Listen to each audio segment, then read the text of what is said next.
Donc s'il y a des trucs qui sont sortis de contexte ou des youtubeurs qui s'énervent, écoutez, je suis à 10 000 km de vous. S'ils cherchent des embrouilles, ce sera difficile pour eux. Je suis un vrai lâche.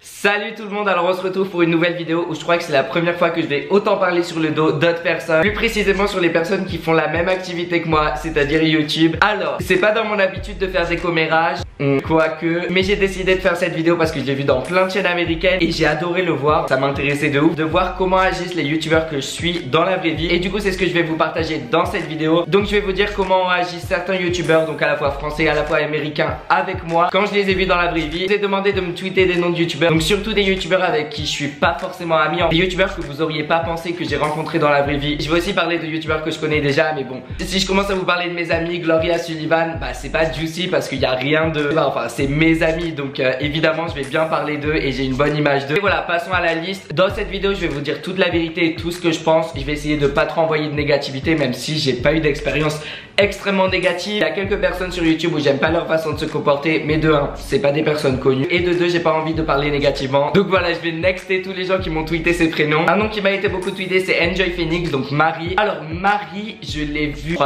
2-3 fois. On a plein d'amis en commun, donc voilà, j'ai un a priori plutôt positif par rapport à elle. La première fois où on a vraiment parlé, c'était au Melty Future Awards, donc avant qu'il y ait la soirée. C'est mon amie Tiffany qui me l'a présenté. Voilà, elle était hyper sympa, on a eu un petit échange rapide. Elle a été... Oula, il y a un chat derrière ou un furet, c'est trop bizarre. Bref, elle a été hyper sympathique, hyper gentille, voilà, on a bien parlé. Content de l'avoir rencontrée. Rien de spécial à dire. Sullivan et Gloria, faisons-le au début de la vidéo parce que c'est les tweets que j'ai le plus reçus. Vous savez que Sullivan et Gloria, c'est mes amours, c'est mes meilleurs amis. Je suis ami avec eux, c'est parce que c'est des personnes vraiment incroyables et je crois que les gens qui les ont rencontrés dans la vraie vie, vous pouvez témoigner. Sullivan, au premier abord, il est un peu timide. Je me rappelle la première fois qu'on s'est rencontrés. Je vais mettre une photo maintenant parce qu'on était tout petits. C'est genre fœtus Sullivan, fœtus Antonin. Je me rappelle, il était assez timide et voilà, maintenant qu'on est potes, il rencontre des nouvelles personnes, il est un peu timide. Enfin, cet été à VidCon, il était très timide. Et voilà, et après Gloria. Gloria, c'est la personne sur YouTube que je connais depuis le plus longtemps. On a commencé à être amis il y a 3 ans donc avec Théo, donc c'est quand on avait notre chaîne collaboration Weavy. Il y a plein de choses qui ont changé depuis qu'on a commencé. Sullivan aussi, on s'est connus genre juste au début quand il avait commencé sa chaîne. Je crois qu'il avait 4000 abonnés. Voir dans ses premières vidéos, je commentais et tout, et après j'ai présenté Sullivan à Gloria, Théo, et après il y a ce petit groupe qui s'est formé. C'est les premiers amis de YouTube que j'ai eu et voilà, on a évolué ensemble. Avec Théo, on se parle un peu moins. On est quand même restés de très bons amis, mais c'est vrai qu'on se parle beaucoup moins que ce qu'on se parlait avant. Ça sert à rien de vous mentir, je pense que voilà, vous le savez. Je garderai toujours un excellent souvenir de Weavy. Ça a aidé énormément d'avoir des repères sur YouTube, des personnes avec qui tu partages la même passion. Quand t'es youtubeur, que tu commences, et surtout il y a 3 ans, c'était très difficile de trouver des gens dans la vraie vie, par exemple dans ton collège, dans ton lycée, qui partageaient la même passion pour YouTube. Encore plus pour moi parce que je vivais en Espagne. Les gens qui suivaient le YouTube français, il y en avait très peu. Je vais pas m'éterniser à parler de mes amis, mais voilà, aujourd'hui Gloria et Sullivan c'est vraiment mes amis, c'est des amis sur qui je peux compter. Et l'amitié elle a clairement dépassé le fait de juste être youtubeur et avoir la même passion. Parce que dans cette industrie, je pense que c'est ce qu'on peut voir, il y a plein de youtubeurs qui sont ensemble juste parce qu'ils sont youtubeurs ou juste parce qu'ils veulent collaborer, juste parce qu'ils veulent faire des vidéos ensemble. Avec Gloria et Sullivan, cette amitié elle va vraiment plus loin. Je sais que je peux tout leur dire et qu'ils peuvent tout me dire. Quand on est ensemble, on passe des moments magnifiques. Sullivan et Gloria, si vous regardez ça, je vous aime. Là il n'y a pas assez de trucs croustillants, allez passons à autre chose. Thibaut InShape. Alors pour le coup, Thibaut InShape, on peut dire qu'il est InShape, voilà. Tu le regardes lui, après tu te regardes et tu fais ok, donc Thibaut je l'ai rencontré à Video City, on a eu un échange hyper rapide. Je suis directement allé le voir et j'ai demandé une dédie pour un mec de ma classe qui le suivait. Et alors là par contre, lui quand il fait une dédie, il le fait pas à moitié. Dans sa dédie, il a mis toute l'énergie inimaginable. On était dans le salon VIP des youtubeurs. Pour la caméra, il criait. Enfin ce que vous voyez là derrière YouTube, c'est aussi ce qui se passe dans la vraie vie. Super sympa, pas prise de tête, voilà, je pense que c'est un mec cool. Alors Jacob Sartorius, donc c'est le Musical.ly Kid qui a énormément monté. Un jour, personne connaissait qui c'était. Le lendemain, tout le monde connaissait son nom, c'est un truc de ouf. Donc Jacob Sartorius, Sullivan et moi on l'a rencontré à VidCon. Donc VidCon c'est un événement pour youtubeurs aux États-Unis à Los Angeles. Je pense que vous le savez déjà, mais dans ce genre d'événement, voilà, il y a des différents passes. Il y a les passes qui sont tout accès, donc c'est soi-disant pour les plus grands youtubeurs. Pass créateur où ils ont accès à plus de trucs mais pas à tout. Après il y a le pass entrée normale, donc c'est quand tu achètes ta place et que tu vas à l'événement. Grâce à Netflix on avait un pass full access, donc c'est le pass qu'avaient les plus grands youtubeurs. Merci énormément Netflix. On se baladait dans les couloirs, je crois qu'on allait dans la salle Awesomeness. Donc on se baladait dans les couloirs et donc dans les couloirs par contre tu vois tous les plus gros youtubeurs. C'est là où ils peuvent traîner sans avoir toute une foule derrière eux. Et du coup bah il y avait Jacob Sartorius et Sullivan du Bon Marché normalement. Et Jacob Sartorius il nous arrête, il nous dit hey man, et en fait il se présente. Je vais pas vous mentir, c'était un échange très inattendu. C'est lui qui est allé vers nous, il nous a dit ah comment vous allez, vous appelez comment. Genre il s'est présenté, on s'est présenté, il nous a dit vous faites quoi sur YouTube. Après il a dit à bientôt et tout. Je vais être totalement sincère, alors c'était hyper sympa. Dans sa manière de socialiser il était grave sympa, à l'aise, genre pas prise de tête. Et le fait qu'il soit venu vers des gens qu'il connaissait pas, je peux pas m'enlever de la tête l'idée que c'est un peu parce que c'est VidCon, c'était à l'époque où il se faisait énormément clasher. Genre c'était vraiment la risée de YouTube. Tout le monde faisait des vidéos où il se foutait de sa gueule et tout, ce que je n'approuve absolument pas. Beaucoup de gens étaient jaloux de lui. Et le fait qu'il parle à tous les youtubeurs qu'il rencontrait, ou tous les gens même s'il les connaissait pas et qu'il les avait jamais vus sur YouTube, j'avais l'impression que c'était un peu comme si quelqu'un lui avait dit, par exemple son manager lui avait dit essaie de socialiser avec le plus de youtubeurs, mets-les-toi dans la poche. Peut-être que c'est qu'une théorie farfelue que je fais, donc voilà, m'écoutez pas. L'échange n'était pas totalement naturel. Il nous a littéralement arrêté pendant qu'on marchait. C'était pas comme si on se retrouvait dans la même salle et qu'on commençait à papoter. Que ça soit une attitude un peu publicitaire, marketing, ou une attitude totalement naturelle, voilà, ça a donné une image humble de lui et il était super sympathique. Donc voilà, je peux rien dire d'autre. Dylan et Tim.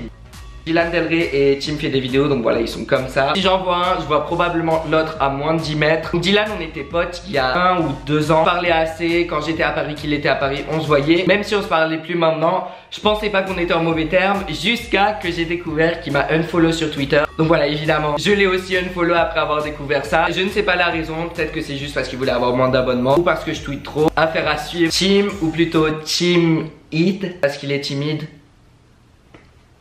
Je sors. Donc Tim, j'ai dû le voir 2 ou 3 fois ou 3 ou 4 fois, je suis pas sûr. Je dirais il est un peu timide ou un peu réservé. Après voilà, quand je l'ai vu c'était l'année dernière, il était très jeune. Quand on est jeune, on a tendance à être timide. Il a été archi sympa, lui je le connais depuis 2014 aussi. Je crois qu'on s'était fait une pub mutuellement. Le truc complètement inutile que tu fais quand tu commences YouTube. Mais voilà, il est sympa, j'ai rien d'autre à dire sur lui. Colin Ballinger, Colin c'est la personne derrière Miranda Sings. Elle a aussi une chaîne personnelle Psycho Soprano. Vous le savez peut-être, mais on a fait une vidéo ensemble. C'est avec Netflix parce qu'il y a sa série Haters Back Off qui allait sortir et d'ailleurs va y avoir une saison 2, j'ai trop hâte. Et Colin vraiment une personne adorable, l'aura qu'elle envoie, l'énergie qui sort d'elle c'est une énergie qui est totalement positive, elle est vraiment sympathique. Elle était arrivée en retard à la vidéo mais voilà c'était à VidCon donc je suppose qu'elle avait énormément de trucs à faire. Quand je l'ai rencontrée on s'est enlacé, quand on s'est dit au revoir on s'est enlacé. Oria donc de la chaîne Oria, avant c'était un monde au féminin mais maintenant c'est Oria. Oria vraiment c'est une personne géniale. Oria j'ai dû la voir plus ou moins 4 fois et on s'est énormément parlé du coup avec l'affaire. Ce que j'adore chez elle c'est sa franchise, son honnêteté. Je trouve vraiment qu'elle a des valeurs. Si elle a un truc à dire ou un truc à défendre, elle va vraiment le dire. Aussi je trouve qu'elle est vraiment proche de sa communauté et c'est un truc qui est réel. C'est pas un truc qui est faussé comme plein de youtubeurs. C'est vraiment une personne que je respecte et j'admire vraiment son honnêteté, sa franchise. Je pense que c'est aussi ce qu'elle transmet dans ses vidéos et ce qu'on peut voir. Ce que vous avez dans les vidéos, c'est ce que vous retrouverez dans la vraie vie et ça j'adore. L'honnêteté et le naturel, c'est un truc que je trouve hyper important pour les youtubeurs. Le fait qu'ils montrent ce qu'ils sont, surtout par rapport à une activité où tu parles beaucoup, où tu fais du lifestyle, je trouve ça vraiment primordial. Andy Raconte, donc Andy Raconte je l'ai rencontré qu'une fois, c'était à la soirée de Noël de la YouTube Space et du coup Shira elle m'avait présenté Andy et voilà je passerai après à Shira. Shira elle avait dit énormément de trucs positifs sur moi et c'était trop mignon, mais voilà c'était super sympa. Du coup Andy on avait bien parlé, elle a vraiment les pieds sur terre, elle est vraiment humble alors que pourtant c'est la première youtubeuse française je crois ou la deuxième. Elle a clairement pas la grosse tête et elle est hyper sympa. Directement elle m'avait demandé mon Twitter, elle m'avait follow, elle avait vu que je la followais déjà, elle avait dit ah tu me follow déjà et tout, genre vraiment un truc humble tu vois. C'est Andy, une majorité de gens qui regardent YouTube la connaissent et parmi les youtubeurs encore plus. Voilà, ça allait de soi que je la follow, mais elle avait été hyper humble par rapport à ça. Ça se voit c'est une personne qui se casse pas la tête. Maintenant passons à Shira. Alors Shira c'est une personne avec qui voilà on se parle pas énormément. On n'a jamais été extrêmement amis mais à chaque fois qu'on se voit on a comme cette connexion. C'est comme si je voyais une bonne personne en elle et elle voyait une bonne personne en moi. Et du coup à chaque fois c'est bon délire, elle est super sympa, elle est très sociable, elle est honnête. Après par contre elle prend du temps à répondre à mes messages. Alors, quand tu vois nos conversations c'est complètement saccadé. Connor Franta, alors Connor je l'ai rencontré à VidCon, on a eu un échange assez rapide. Voilà il connaissait Luke Horns et moi j'étais avec Luke Horns. Et du coup il s'était parlé et après je sais pas ce qui s'était passé, je crois lui qu'il était allé chercher un truc. On avait eu une mini conversation, il était archi sympa, hein, il se cassait pas la tête. Natou, alors Natou je l'ai rencontré dans l'espace créateur de Vidéo City. Je vais pas vous mentir, c'est la seule personne sur le YouTube français que j'ai rencontré en étant 100% fanboy. Quand je suis allé la voir, c'était pour lui dire que j'adore ses vidéos, que ma mère adore ses vidéos et si on pouvait prendre une photo. C'est vraiment une youtubeuse qui me fait vraiment rire. Quand j'étais jeune, je trouvais ça hilarant. Avec ma mère, on regardait ses vidéos ensemble, on riait. Dans les 3 youtubeurs français, j'ai choisi Norman, Seb Lafrite et Natou Vidéo. C'est aussi les 3 personnes qui me font extrêmement rire. Et j'ai aucune honte à admettre que j'ai fait le fan et que j'ai demandé une photo. Et la veille, j'avais carrément tweeté: oh mon dieu, j'ai trop envie de voir Natou. Mais c'est vrai, quand j'y pense, c'est un comportement qui me ressemble. Donc voilà, elle était hyper sympa, je garde un bon souvenir. Et je crois même, elle était allée voir Sullivan, elle lui avait dit un truc gentil, ce qui est hyper sympa parce que c'est vrai qu'à l'époque, en 2015, la génération, oula, je suis en train de rentrer dans des sujets un peu sensibles. À l'époque, l'ancienne génération, donc je vais pas dire des noms, mais l'ancienne génération de gros youtubeurs avait un peu une veine contre les nouveaux youtubeurs. Je sais pas, peut-être parce qu'on était les nouveaux arrivants. Il y en a plein qui s'en prenaient à Sullivan, qui parlaient mal de Sullivan, etc. En gros, un comportement gamin, enfin le comportement de la cour de récré au collège. Comme quand les 3e s'en prennent aux 6e, alors que eux-mêmes ils étaient 6e et ils aimaient pas quand les 3e s'en prenaient à eux. Parce que la génération d'avant ces youtubeurs s'en était pris à eux quand eux ils avaient percé. Je trouvais ça super sympa que Natou elle fasse un commentaire positif parce que finalement on fait tous la même chose, on est une communauté et voilà, faut solidariser entre youtubeurs. Même si ça t'énerve qu'il y ait des youtubeurs qui fassent plus de vues que toi ou tu estimes qu'ils travaillent moins que toi, je veux dire c'est comme ça et je trouve ça bête que ces personnes soient pas acceptées alors qu'elles s'en prennent encore plus plein la gueule et c'est un truc qu'on vit tous les créateurs, les commentaires, etc. Et surtout une personne comme Sullivan qui était hyper jeune, ça me dégoûte. Ça me dégoûte qu'il y ait des gens qui soient adultes et que par jalousie ou autre s'en prennent à la nouvelle génération. Ça c'est un truc qui me dégoûte et c'est un truc aussi que pas mal d'entre vous se doutent pas. Vous êtes juste derrière l'écran, vous vivez pas le truc. C'est un comportement clairement gamin. Aujourd'hui je sais pas où ça en est, je crois que ici sont faits.